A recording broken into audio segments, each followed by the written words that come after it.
आज हम लोग डीसी मोटर में जो टार्क होता है और पावर में क्या रिलेशन होता है उसके बारे में स्टडी करेंगे। तो हमने डीसी मोटर में सीखा था कि टार्क होता क्या है। तो डीसी मोटर में जो टार्क होता है वो वह बल होता है जो किसी पिंडों को क्या करता है, नचाने या घुमाने का कार्य करता है।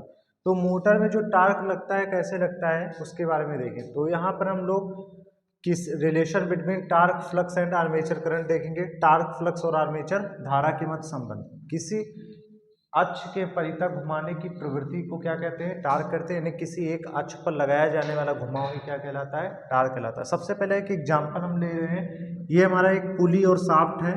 इस पुली और शाफ्ट का जो सेंटर है वो है, और सेंटर से लेकर इसके सरकमफेरेंस परिधि तक की डिस्टेंस को क्या कहें हैं, स्मॉल आर।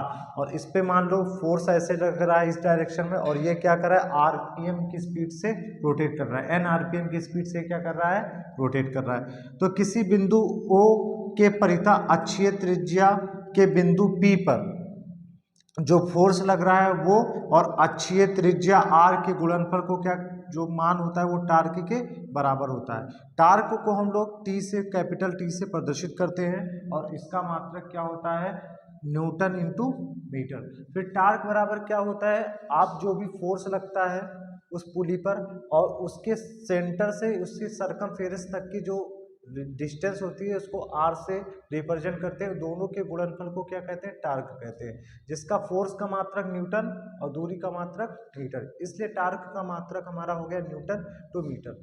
मान लिया हमारी जो पुली या शाफ्ट है वो n आरपीएम की स्पीड से घूम रही है, तो किया गया कार्य क्या हो जाएगा, बल इंटू विस्थापन या बल इंटू दूरी हो जाएगा।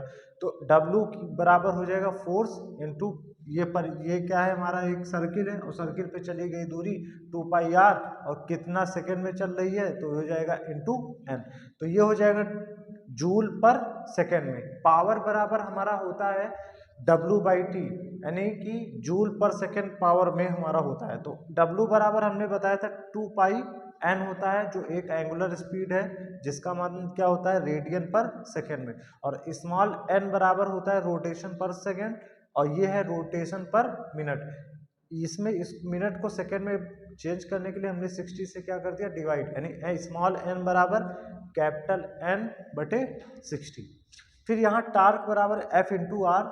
ये जो F इंटू आर है ये हमारा क्या हो गया, टार्क हो जाएगा, और ये हमारा ओमेगा है। ठीक, ये पावर बराबर क्या होता है, टॉर्क इंटू ओमेगा के गुणनफल को हम लोग क्या कहते हैं, डेवलप्ड पावर। हमारे मशीन में जो पावर डेवलप होती है वो क्या होती है, पावर बराबर T इंटू ओमेगा। ये था हमारे मोटर में कैसे डेवलप पावर का फार्मूला, टार्क और एंगुलर स्पीड में relation. Thank you for this.